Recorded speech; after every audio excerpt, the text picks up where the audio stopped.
ঠাকুর অর্থাৎ পরম দয়াল, কিন্তু জন্ম মুহূর্ত থেকেই কিন্তু তিনি দয়াল এবং শ্রী ভগবান। মানুষ ভাবে তিনি নিজেই বলেছেন অলৌকিকত্ব আসল বস্তু নয়। তাই অলৌকিকত্বের প্রচার করে লাভ কিছু হয় না। আসলে মানুষকে পাল্টানোই হলো আসল প্রচার। কিন্তু অটোমেটিক তার যে বিভূতি আছে, অনেকগুলো বিভূতি থাকে, তার মধ্যে একটা হচ্ছে এইটা।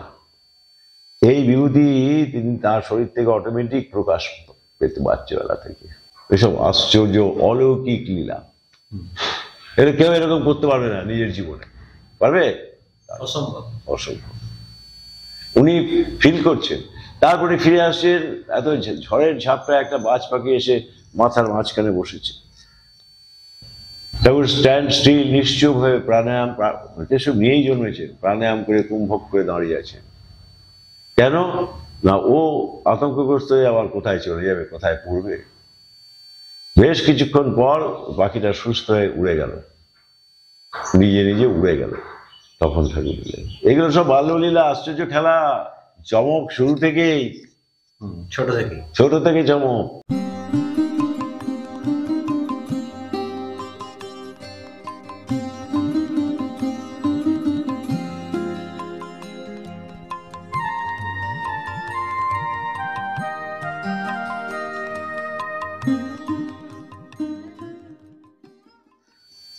ঠাকুর অর্থাৎ পরম দয়াল, কিন্তু জন্ম মুহূর্ত থেকেই কিন্তু তিনি দয়াল এবং শ্রী ভগবান।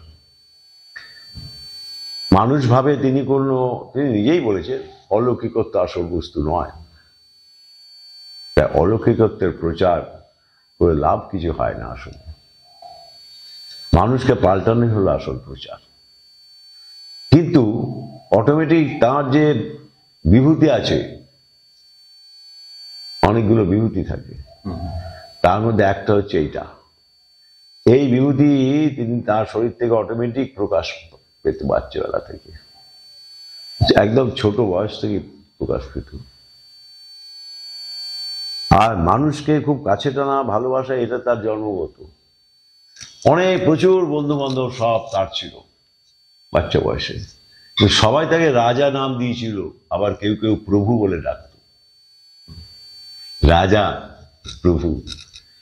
ওরা তো ঠাকুর তখন ভগবান, এসব তো কথা হয়নি কিছু। রাজা ভাই বলতো, তাই তো? রাজা ভাই, রাজা, আর প্রভু।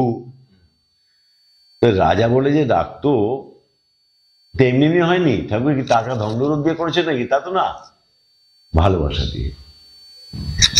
তা এই ভালোবাসা এবং তার শরীর থেকে প্রেমের বিচ্ছুরণ হচ্ছে, ওইগুলো দিয়ে ওরা এরকম হয়ে গেছে। যা বলবে তাই মানবে, এইরকম সব ছেলে ছিল। এবং ছেলেগুলো খুব ভালো ছেলে ছিল, তার কাছে এসে গেছে। একটু যারা বাচ্চা বয়সে, তারা এসেছে, তারাও ঠিক হয়েছে। সে একটা ঠাকুরের বাল্য জীবনের অলৌকিকতম অধ্যায়, খুব সহজ ব্যাপার নয়। একদিনে একটা ঘটনা বলি। ঠাকুরের ওই বন্ধু বা চালা বলো, ওদের মধ্যে দুজনে খুব ঝগড়া করেছে, একজন আরেকজনকে চড় মেরেছে। একটা ভেদি আর একটা দেবেন, দুটোই এসেছে রাজার কাছে বিচার চাইতে। রাজা বলে, ঠিক আছে আমি যাবো, পরেই যাচ্ছি। একটা চেয়ার জোগাড় করে এনেছে, সিংহাসন মতো করে, যত তাদের বুদ্ধি এবং ক্ষমতা সাজিয়েছে।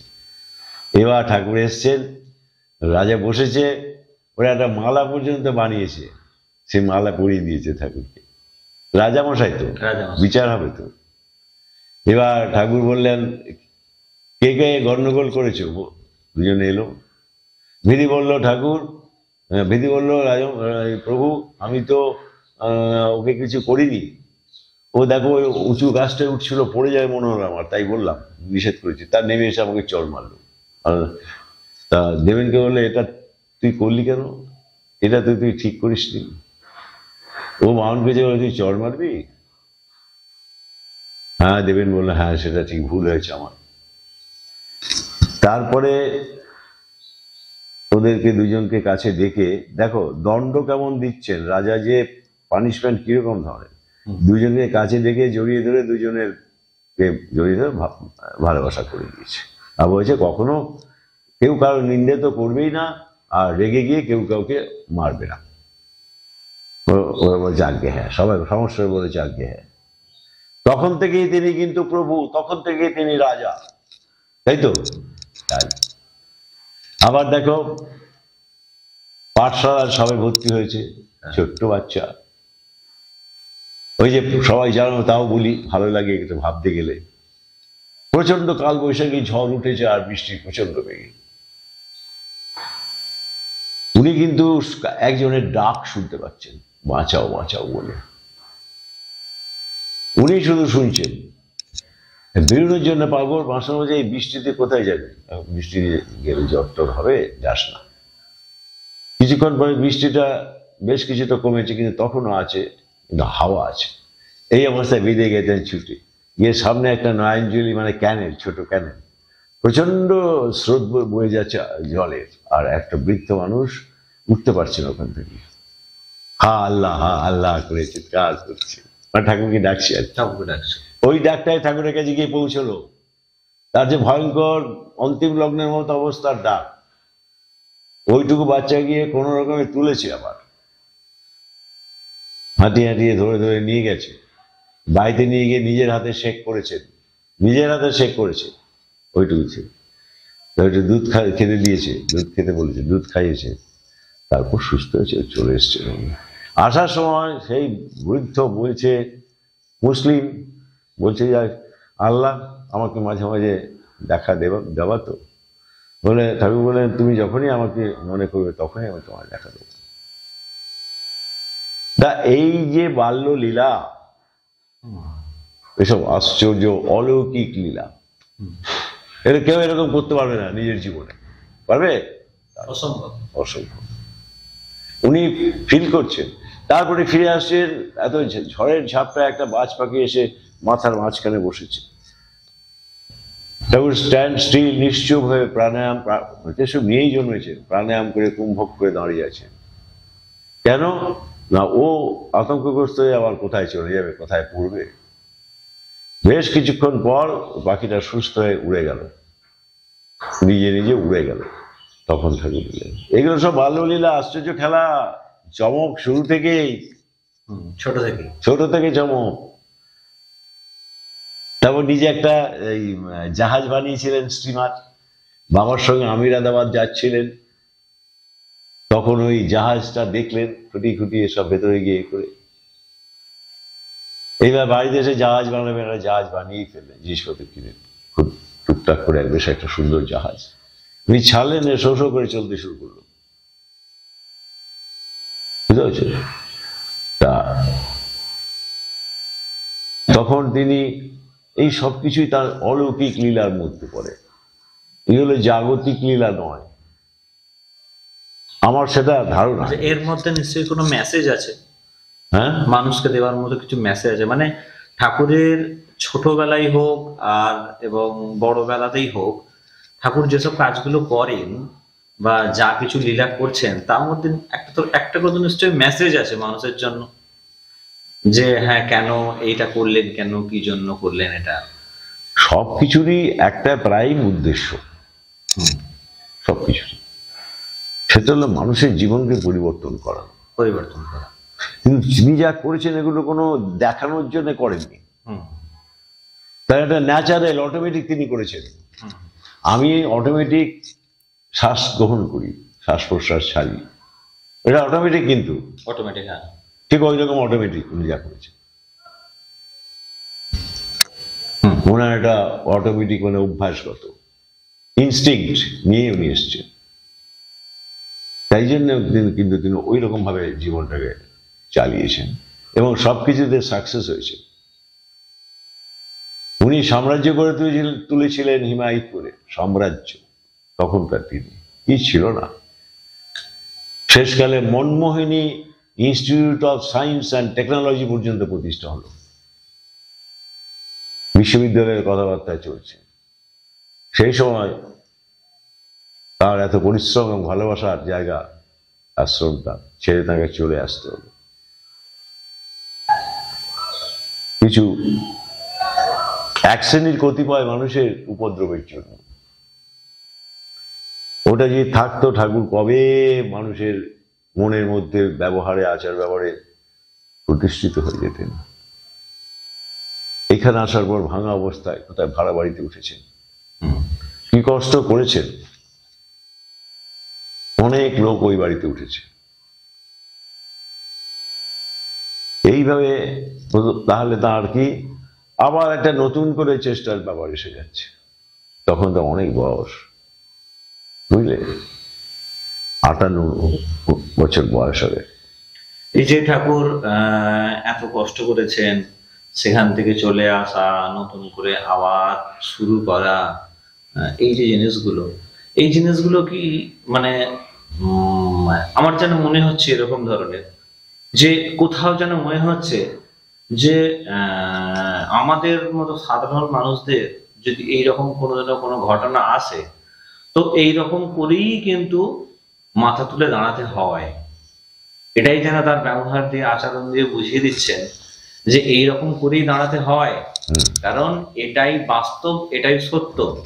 অমনি অমনি যে মানে ভগবান বলেই যে সবকিছু করে ফেলবেন, সে অসম্ভব কিছু নয়। না না, নিজেরা করতে হবে। হ্যাঁ, তার কাছে অসম্ভব কিছু নয়, তিনি পারতেন, কিন্তু অলৌকিক করে কিছু দেখালেন না। কারণ আজকাল মানুষ ঠাকুর মানেই বোঝে অলৌকিক, ঠাকুর মানেই যেন একটা ম্যাজিক, হুট করে কিছু একটা হয়ে যাবে। কিন্তু না, একটা তোমার বলি যে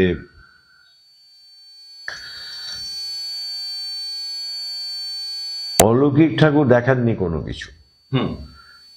ওটা তিনি নিজের অটোমেটিক আচরণ করেছেন। তিনি এরকমই, এইরকমই মানুষ, এইরকম করারই মানুষ, তাই এইরকমই করেছেন।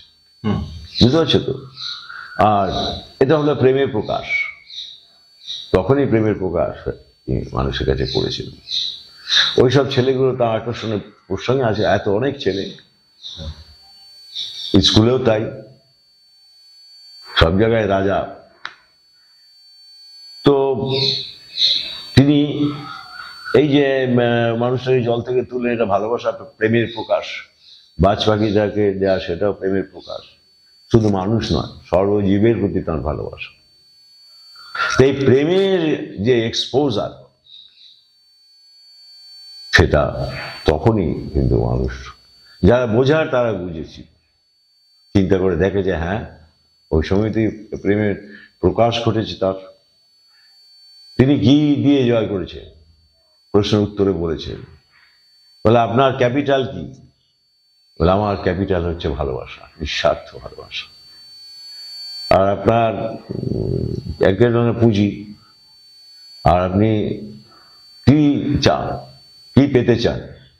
বলে আমি শুধু মানুষের ভালোবাসা চাই, আমি শুধু মানুষ চাই, মানুষকে আমি ভালোবাসতে চাই, আমি সব মানুষকে ভালোবাসি, আমি শুধু তাদেরকেই চাই। তো এই প্রশ্নকর্তা একজন বিদেশি, সে খুব সারপ্রাইজড হয়ে গেলেন, অবাক হয়ে গেলেন। এটাই তার জীবনে, এটা তার জীবনে আসল কথা বলে দিলেন। এটা নর্মাল, স্বাভাবিক। কোনো রকম এখানে তিনি কখনো ওই জাত বিচার করেননি, এসব করেননি। কুলিদেরকে যখন ডাক্তারি করছেন কলকাতায়, কিছুদিন কুলিদের কাছে পাশাপাশি ঘরে ছিলেন, কুলিদের সঙ্গে। কিন্তু ওই কুলিরা কিন্তু তাকে মাথায় করে রেখেছিল। তখনই ওদেরকে বিনা পয়সা ওষুধ দিতেন তিনি। তখন ন্যাশনাল মেডিকেলে তিনি পড়েন। তো তাকে তিনি তো এন্ট্রান্স পরীক্ষা দিতে পারেননি, স্কুলের শেষ পরীক্ষাটা।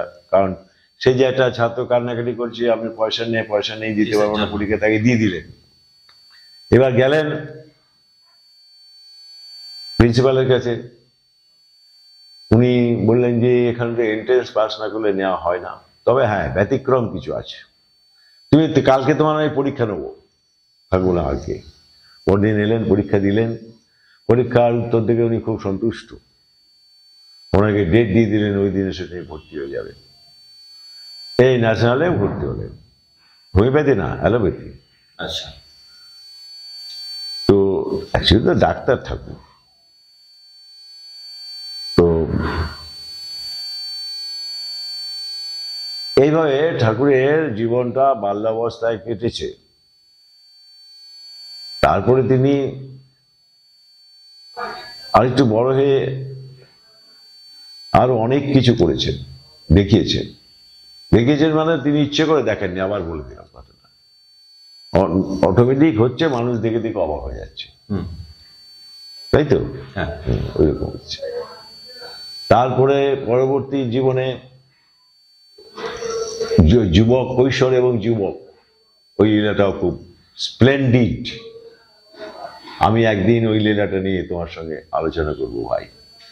আজকে আমি আলোচনা এখানেই রাখি। জয় গুরু, জয় গুরু, জয়। ভালো থাকো সব।